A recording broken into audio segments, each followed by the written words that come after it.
All right. Good morning, good afternoon, and good evening, wherever you're at in this big, beautiful world we call Earth. My name is Kody, and I am the host of today's Benefits 3.0.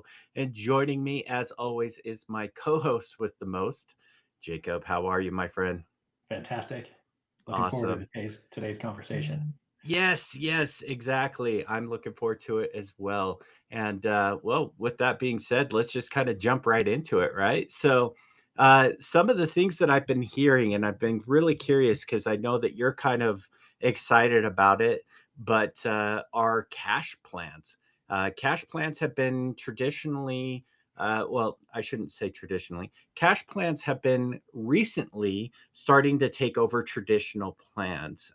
They're becoming more and more attractive, especially, I would say, probably between the 50 and under club of employees, maybe a little bit bigger than that. But I don't know. What's your take? Do you think cash plans are the wave of the future, or do you think that it's just a fad for the small to mid-sized company that's out there?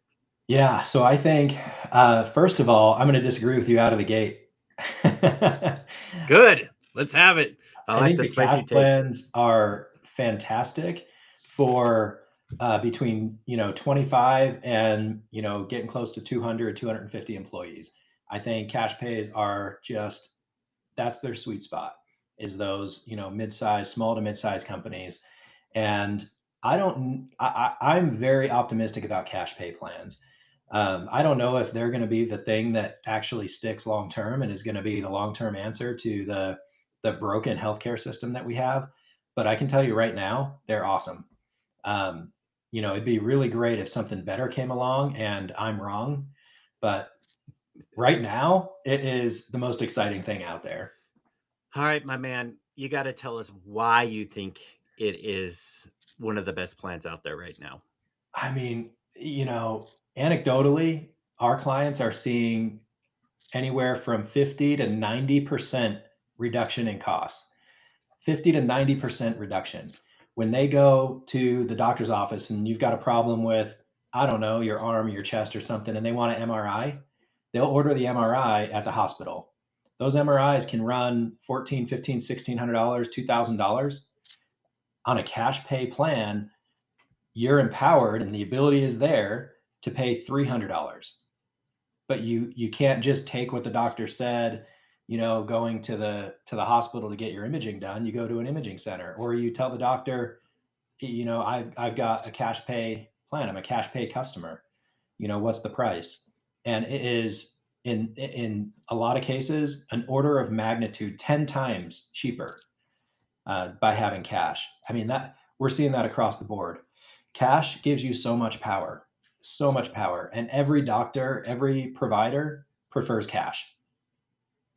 Like there's Mm. okay. There's some that don't. I shouldn't say every.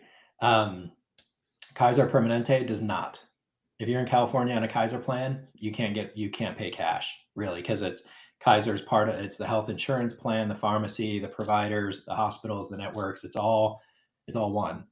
But almost anywhere else, providers love cash. So you're saying they have a monopoly on the whole healthcare system in California, is what you're saying? Not the whole health care system in California, but some of their network is solid. And honestly, it's a great plan. If you have a Kaiser plan and your employees are using it properly, it's a great plan. Um, we've actually seen the frayed edges of that plan where it gets not good because obviously those businesses they're looking for a better option. Welltrio is a better option. They come and talk to us. So we see a lot of these kind of edge cases, and there's edge cases you wouldn't believe. If you have low utilization on a Kaiser plan, you pay more because Kaiser makes money on the margin at every step. So if cash Mm. isn't flowing through the plan through usage, they're not making money. So they raise premiums to cover their expected margin, which is a really interesting model. But Yeah, for sure. if you're using Kaiser and you're utilizing it, well, it can be a really good plan. People love it. Interesting. But Okay. that's off topic, right?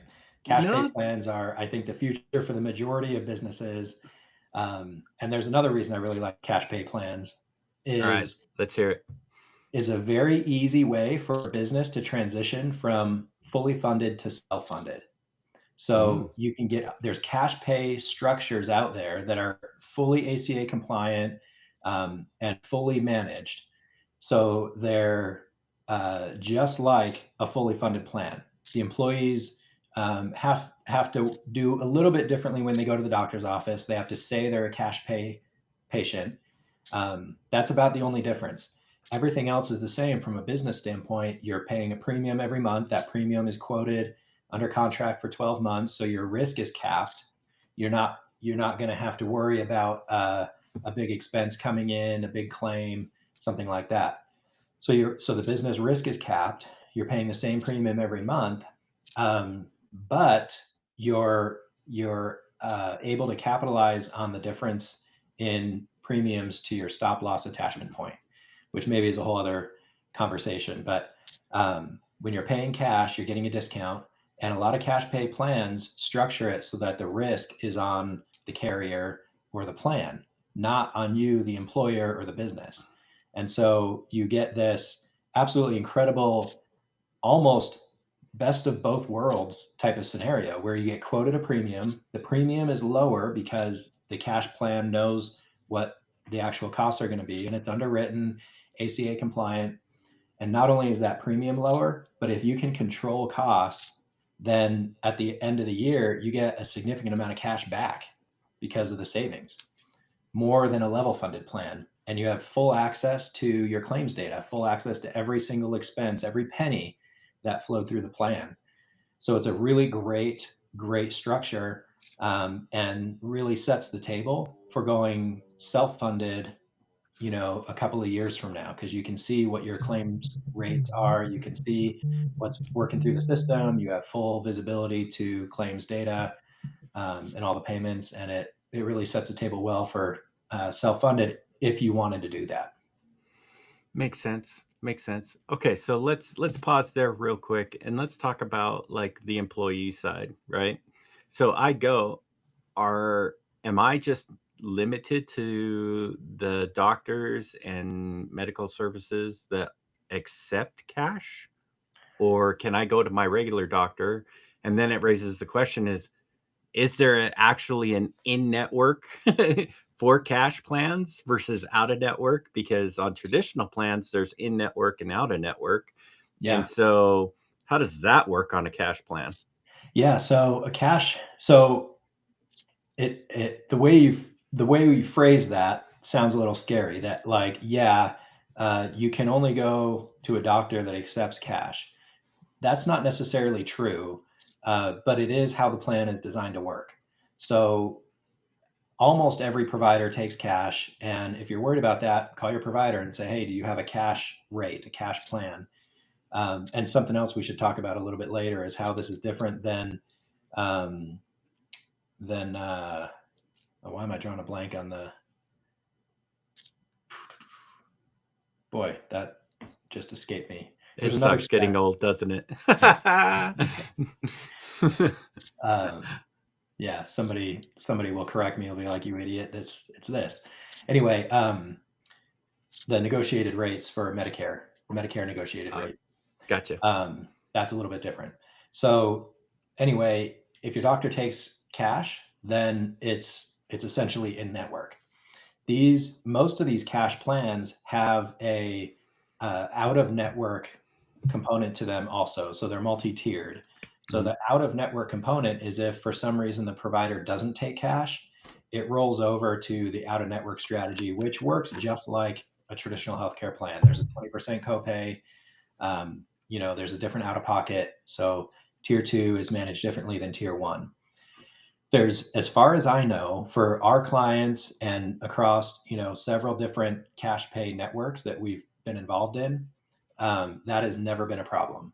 Even if the doctor initially says we don't take cash, or even if the patient forgets to say I'm a cash pay and they run it as regular insurance, the provider has always been, or I'm sorry, not the provider, the carrier has always been able to go back, call that doctor and say, hey, let's take another look at this.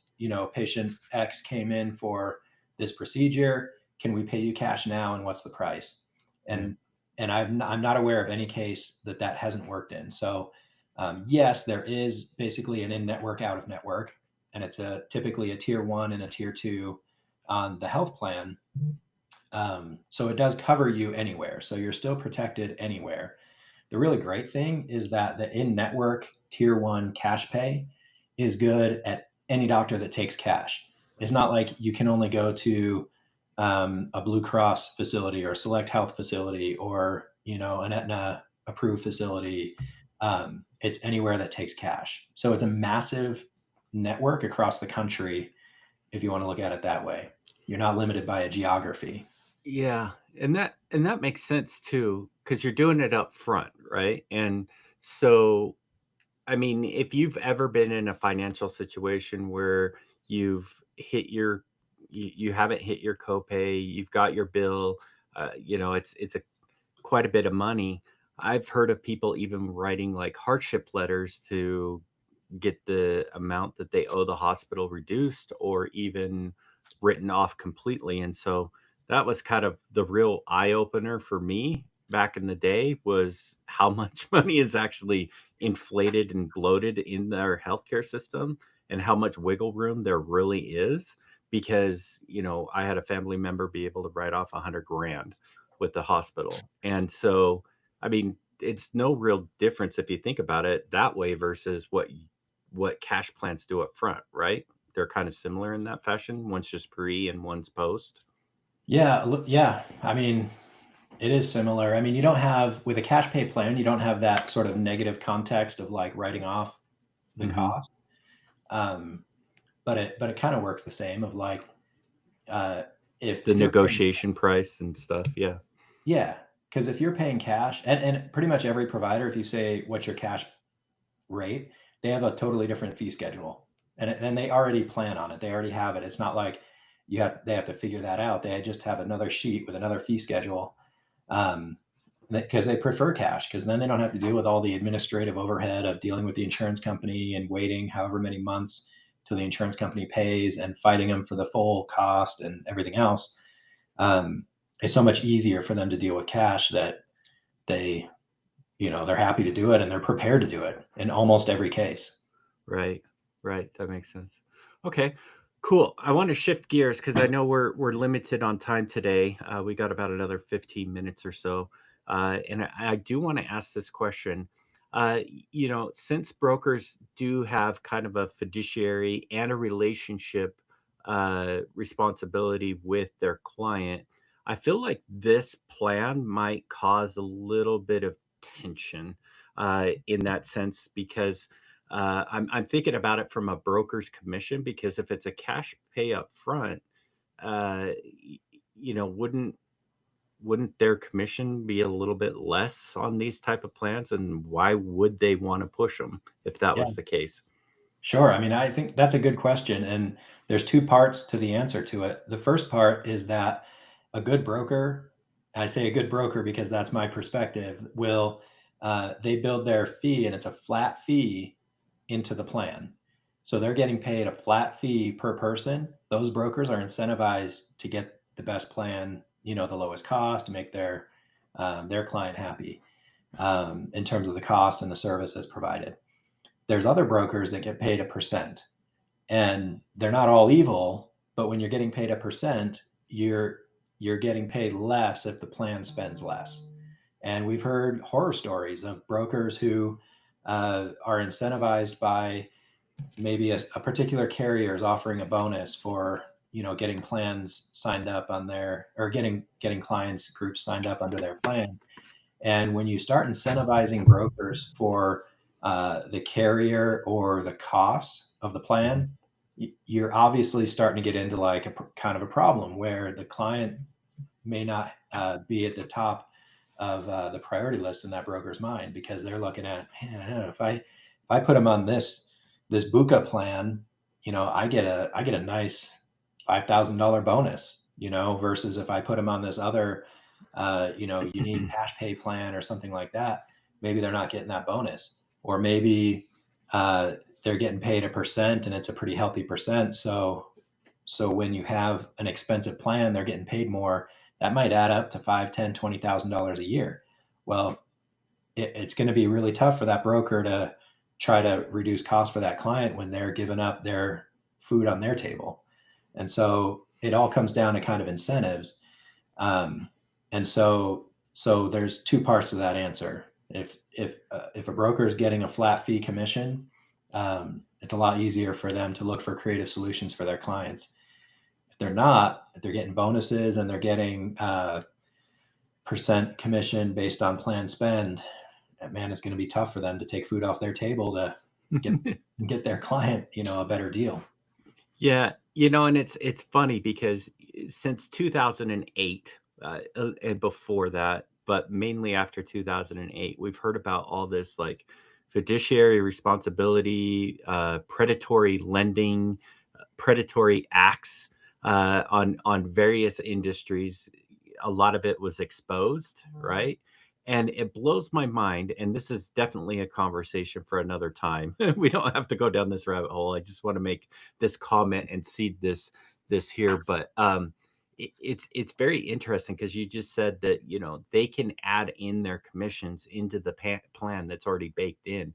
How in the world does a CFO, HR, business owner recognize if their broker is being paid on a commission or a flat rate? And if they're paid on a commission, what that commission is that they're Uh, making?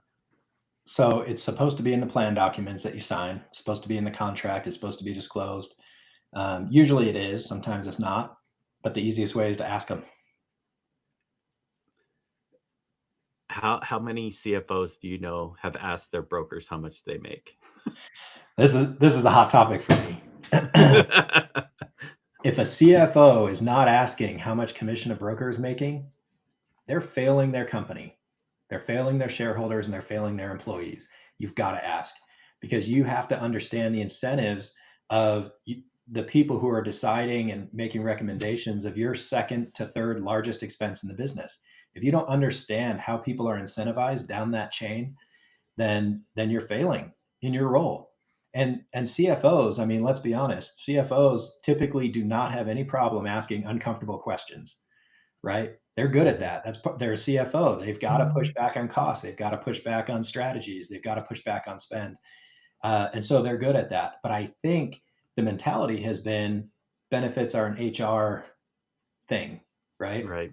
And that's one of my big hot buttons is that the executive team has to get deeper involved in the benefits.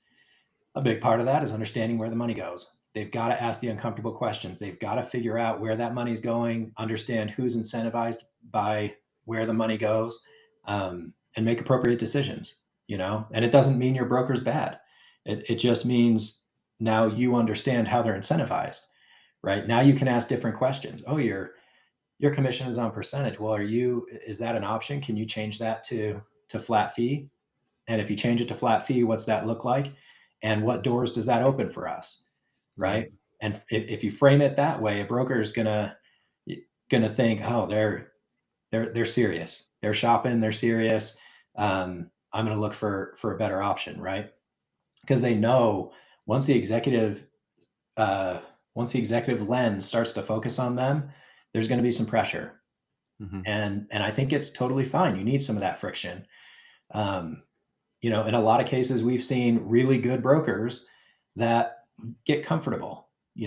If you have a client for 5-10 years and you're just sort of comfortable with the process and the renewal, maybe you're just not, it slipped your mind or something. You're not looking for the best deals, but as soon as that client starts to say, hey, what's your commission structure like? Are you per employee or are you a percentage, flat fee? Are you bonused on the plans that you recommend to us?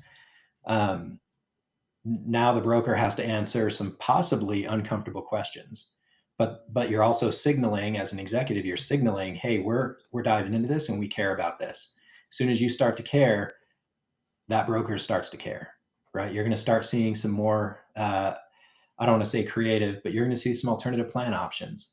You're going to start seeing some better solutions being presented. If you're not, the next step or two or three is maybe you need to shop your broker. Maybe they're a little too comfortable, or maybe they just don't know. We talked to brokers. I talked to a couple of brokers in the last couple of weeks that have told me, I know there's a better way for my clients. I know there's a better plan structure. I've heard about some of these things, but I don't know how to do them. I don't know how to enable them, or I don't know how Mm, to deliver them to my clients. So, yeah. um, you know, they could be a great broker and they just don't have, the experience or the education. So, there's a lot of options out there. And you bring up a really good point. Loss aversion is a huge thing for a lot of us humans, right? Because it's a psychological thing, right? It's our way of not wanting to rock the boat, um, mess up anything. Like when you got a good thing, why mess with it, right? And it's our brain because we would rather avoid the loss rather than try to get like gains, right? Even if it's really good. And I think you've probably seen people where at Will Trio, you've probably presented quite a bit of savings to companies, and they just say, "Hey, this is awesome. Thanks, but no thanks." Oh yeah. Right. And I feel like that could be the CFO, that could be the HR, that could even be the broker in a sense, right? And so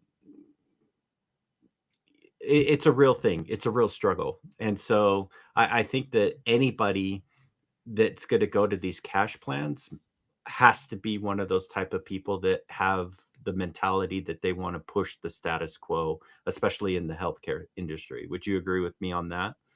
Uh, to a point, yeah, but I don't think it even is that extreme. I think, when you say push the status quo, you're implying there's risk. If you're pushing the status quo, you're pushing into a non-normal or non-traditional structure, which is partly true. You're pushing into this non-traditional structure. Um, but you're able to control your risk really, really well in the new structure. So I think it comes down to education more than anything else.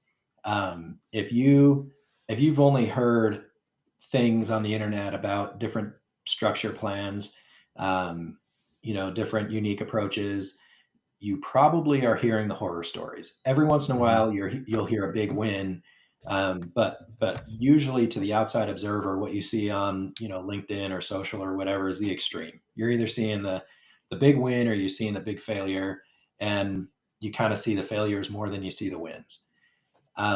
And that just doesn't reflect reality. Right. And so I think yes, you have to push the boundaries a little bit, but really you're not introducing a lot more risk. You're just not. The way the plans are structured, a lot of these cash pay plans, um, with a good advisor, with a good structure, there's not any more risk. But to caveat, there can be a lot of risk. There can be a lot of exposure. You have to make sure it's structured well. Find a good partner, a good broker, a good advisor, um, and control your risk, manage your risk, get the insights into the data, run that for a couple of years, and then you understand how to adjust what your plan is when you're able to see all the data.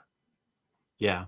Yeah. And I think you're right there. And I think that, the the risk, in my opinion, is taking a risk on something new, right? You remember the Well, old trend thing where you got the pioneers, you got the yeah, early adopters, and then the late people come to the table, right? That's the way I'm looking at it because, like you said earlier in the conversation, cash play pay plans are even built on top of self-funded, which is the most controlled and most secure plan out there that you can get. I know it sounds scary, self-funded, but to your point, it's built on the framework of something that has been historically around for decades and has worked really, really well, right? yeah. So, one point that you brought up in your last response that was kind of interesting, you said education. And as I think about cash plans, I think about, okay, the financial control is now shifted from, down to the actual employee level, right? And so for me, it seems like with that control becomes more responsibility. And let's be honest, like gaps inside of plans usually form starting with the employee. So, in my opinion, education is going to be paramount for the success of these cash plans. Would you agree with that? And anything you want to add to that? Yeah, I think education is critical for across the whole company, the whole business. So, speaking to CFOs, when a new tax strategy comes out or a new IRS, uh, ruling or code um, comes out, it's uh, as a CFO, you've got to be aware of that, right? You and your accountant, and you've got to be advising the business on how to structure their operations, how to account for things to take advantage of some of the new tax laws, right? Hmm. Um, but it's not always comfortable.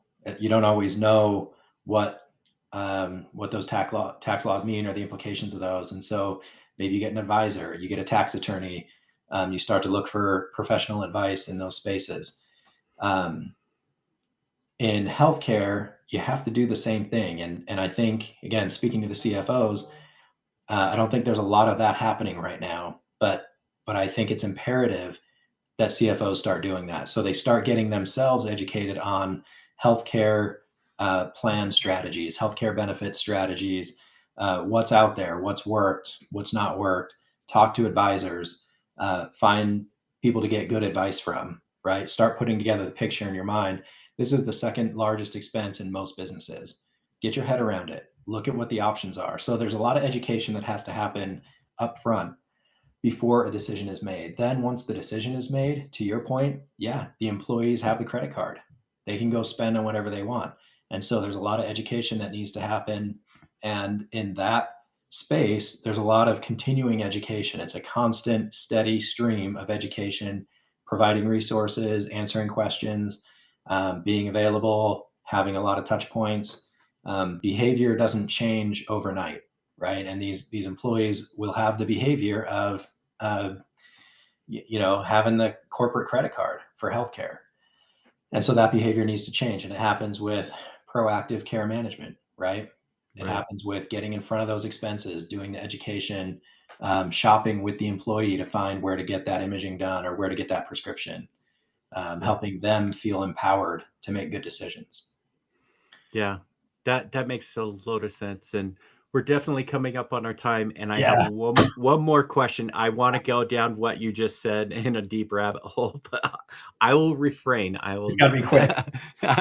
um, my last question to you is like, I feel like there's a narrative war starting to happen with benefits right now, and I feel like the cash plans are a trending, growing trend right now. And so, with that being said, the traditional carriers have brand recognition, they have the infrastructure, they have the institutional trust, right?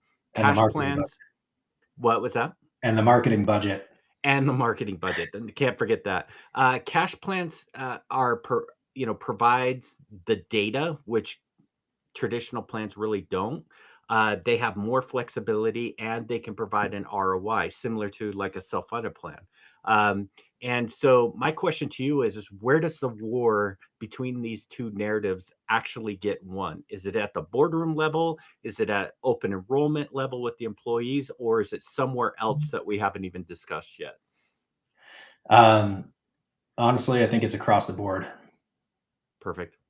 Yeah. Quick That's answer. good. I We love can go it. down that rabbit hole another time. I got to jump.